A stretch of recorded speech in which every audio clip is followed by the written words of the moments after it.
Ya, terima kasih nih Bu Nurul dan teman-teman semuanya. Mungkin untuk menjawab pertanyaannya, sebenarnya banyak hal yang saya sepakati juga sama Mas Her. Tentunya bahwa kepala daerah itu juga adalah posisi politis ya, Mas ya, posisi politik. Jadi keseimbangan politik dan keharmonisan di antara partai politik itu bagi saya menjadi sesuatu yang penting untuk dijaga. Harmoni itu tidak berarti akhirnya semua partai itu menjadi tidak ada dinamika, tetapi lebih ke arah melahirkan dinamika yang sehat, bahwa ada diskusi, ada dialog, ada pertanggungjawaban. Dan karena kita melalui proses politik, jadi tentunya kepala daerah seyogianya juga bisa memahami hal tersebut. Karena apapun itu, salah satu mitra kerjanya adalah, mitra kerja utamanya salah satunya adalah anggota DPRD yang terdiri daripada anggota-anggota partai politik. Dan beberapa hal yang lain yang menurut saya penting juga adalah bahwa tentunya kita semua perlu memastikan dan mengawal bahwa pilkada ini terlaksana secara jujur, adil, harmoni bukan berarti tidak ada perbedaan di antara kita ya teman-teman, tetapi jangan sampai perbedaan itu akhirnya melahirkan pertikaian yang berlangsung terlalu lama dan atau malah terlalu mengakar.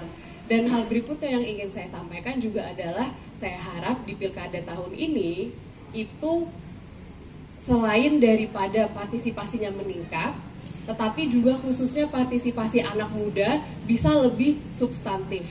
Karena mayoritas daripada pemilihnya itu nanti juga adalah pemuda. Mungkin di sini itu tidak semuanya muda-mudi dari kota Surakarta, karena ya UNS sebagai kampus mengundang berbagai macam mahasiswa-mahasiswi dari seluruh Indonesia, tapi khusus untuk di kota Solo, kita dalam konteks ini, saya harap teman-teman muda-mudi itu juga bisa mengambil peran yang aktif. Teman-teman semua punya HP ya? Nggak cuma muda-mudi, semua yang senior juga memiliki HP. Tidak bisa dipungkiri bahwa mungkin yang lebih fasih dalam menggunakan adalah nantinya yang muda. Sehingga persebaran informasi dari HP ini yang banyak sekali digunakan oleh pemilih muda itu akan juga sangat menentukan diskursus yang terjadi, termasuk penyebaran hoaks, penyebaran informasi-informasi yang mungkin mau memanipulasi. Jadi dalam hal ini saya juga mengajak teman-teman semua, khususnya para muda-mudi, untuk mengambil peran aktif menjaga agar pada saat kampanye itu nanti kita bisa sehat menggunakan medsosnya.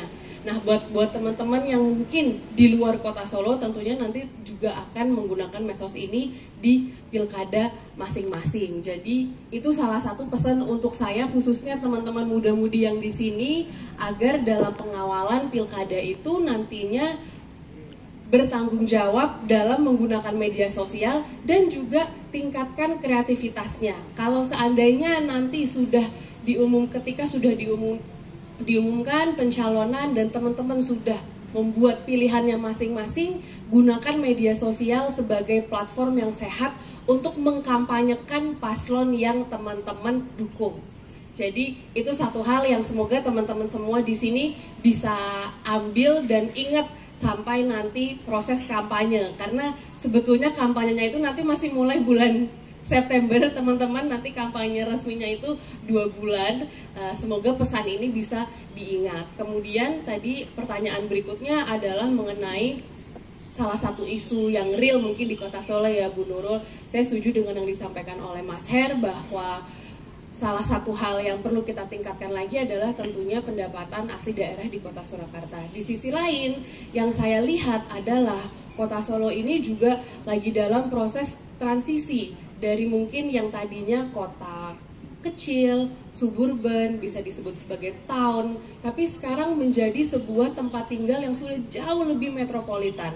Dan salah satu isu yang akhir-akhir ini muncul, yang mungkin sebelumnya belum kita alami adalah kemacetan yang merajalela di mana-mana, yang tidak terjadi hanya saat Ramadan aja. Ya nggak teman-teman? Sekarang setiap weekend macetnya udah nauzubillah min dzalik. Dan ini adalah sesuatu yang saya rasa itu sangat berdampak terhadap proses ekonomi yang terjadi juga di Kota Surakarta, mobilitas dan tentunya juga pertukaran uang yang terjadi di situ, sehingga kita perlu bisa melihat perspektif bahwa Solo ini lagi dalam perjalanan untuk menjadi fase barunya, menjadi kota yang lebih metropolitan yang kita semua alami. Dan saya menghimbau agar siapapun nanti yang menjadi kepala daerah itu juga bisa menyikapi ini dengan bijak dan juga membantu masyarakatnya untuk melalui perubahan-perubahan yang terjadi. Jadi itu harapan saya, siapapun nanti di antara kita yang hadir di sini yang akan mendapatkan amanah tersebut, semoga perspektif ini bisa dibawa pada saat nanti memimpin. Mungkin tambahan saya itu, Bu. Nuwun mungkin tahu punjul kabeh. Matur nuwun. Saya mencoba untuk melengkapi dari beliau-beliau berdua yang sangat bagus sekali kata-katanya.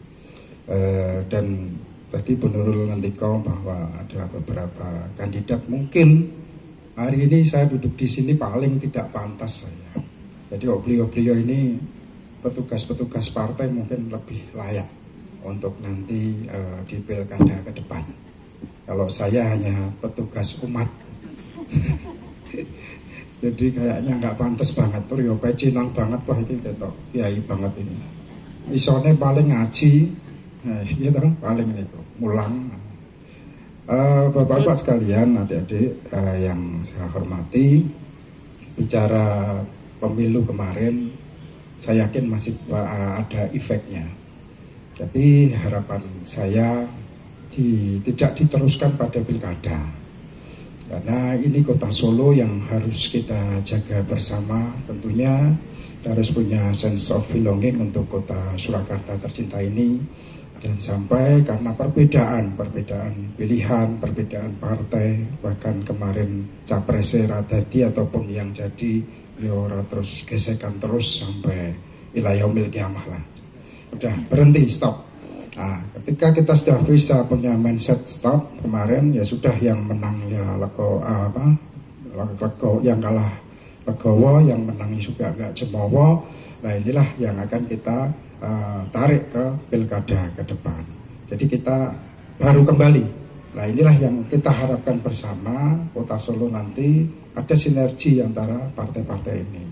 Mungkin partai yang berbeda ideologi yang di tengah pasti Pak Masuri, di antara partai nasionalis dengan yang PKS ya.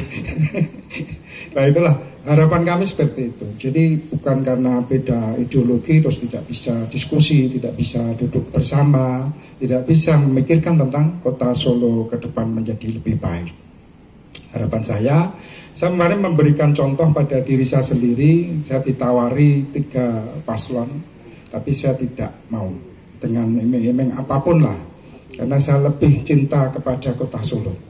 Jadi saya bertugas untuk mampu mendudukkan bersama para tokoh ini, dan juga di level grassroots yang kemarin sempat berbeda, untuk kembali kepada warga kota Surakarta, jangan sampai terpecah belah, karena inilah nanti yang akan dimanfaatkan oleh kelompok-kelompok tertentu, karena Solo epicentrum Indonesia.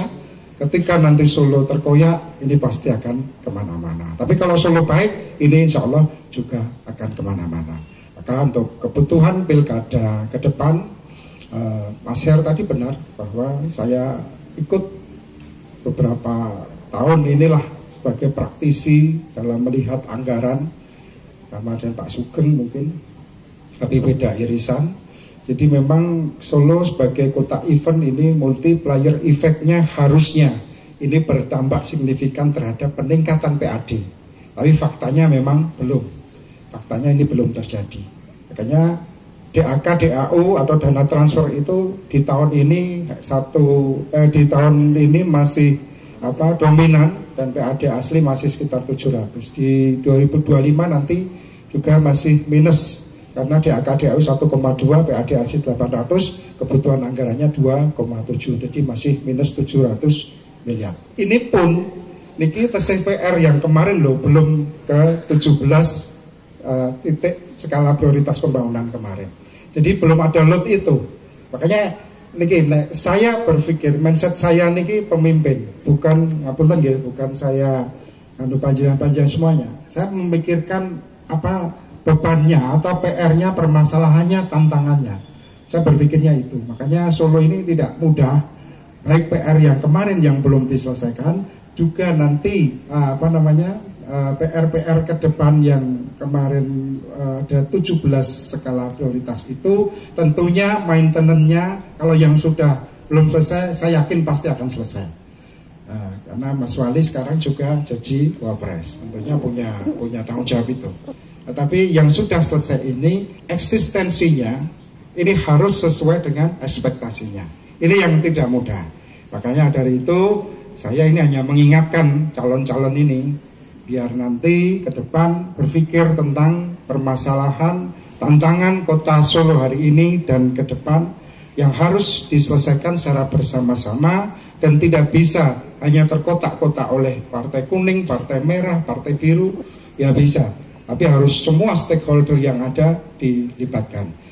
Yang terakhir, dari kebutuhan kota Solo, domain utama umarok atau kepala daerah di setiap tingkatan itu ada dua. Yang pertama adalah infrastruktur building atau fisik, yang kedua adalah karakter building atau non fisik. Mungkin pembelahan anggarannya tidak belah semangka. Di infrastruktur 70%, di karakter mungkin sekitar 30%. Tapi hari ini di karakter belum optimal. Mungkin pembangunan di kota Solo bagus. Tapi kalau tidak ada slot anggaran untuk dialokasikan di karakter building, masyarakat kota Solo ini akan keras. Dan ini akan terjadi mungkin 5 tahun yang lalu ke belakang, Solo akan jadi pusat demo dan macam-macam. Ini yang harus diwaspadai bersama. Maka dari itu, kami mengajak memang saya, mungkin kalau dianggap posisi hari ini ada di tokoh agama, ini saya mengajak teman-teman dari politisi-politisi ini untuk berpikir yang lebih luas tentang kota Solo ini, apa saja tantangan dan permasalahan yang harus dijawab baik wali kota sebelumnya maupun wali kota hari ini yang mungkin jauh lebih berat. Ini mari kita pikirkan bersama dan sampai persaingan nanti, persaingan yang tidak sehat, justru dari karakter building maupun infrastruktur building ini tidak mungkin bisa hanya satu orang, kecuali orang tersebut punya privilege yang luar biasa. Jadi harus kolaboratif. Nah, kolaboratif ini bisa nanti dari ideologi nasionalis dengan Pak Sugeng, merah, mungkin bisa dengan kuning, atau mungkin dengan kelompok-kelompok yang punya irisan besar yang lain. Jadi harapannya kita hari ini berpikir, kalau ini tingkat kota nih, kalau negara kan negarawan. Tapi kalau kota kita berpikir kotawan. Jadi bagaimana kita berpikir tantangan, permasalahan Solo hari ini dan ke depan. Yang kedua, mengenai figur-figur ini, siapa saja sih secara personal yang punya kapabilitas, punya pengalaman, punya integritas yang cukup, secara personal maupun kolaborasi antara dua tokoh dan sebagainya. Kita harus berpikir itu. Dan sampai hanya berpikir bagaimana kita mendudukkan seseorang, setelah itu baru proses belajar. Ini bagaimana kehabisan waktu, karena 5 tahun ini tidak lama. 5 tahun ini menjadi sangat pendek sekali.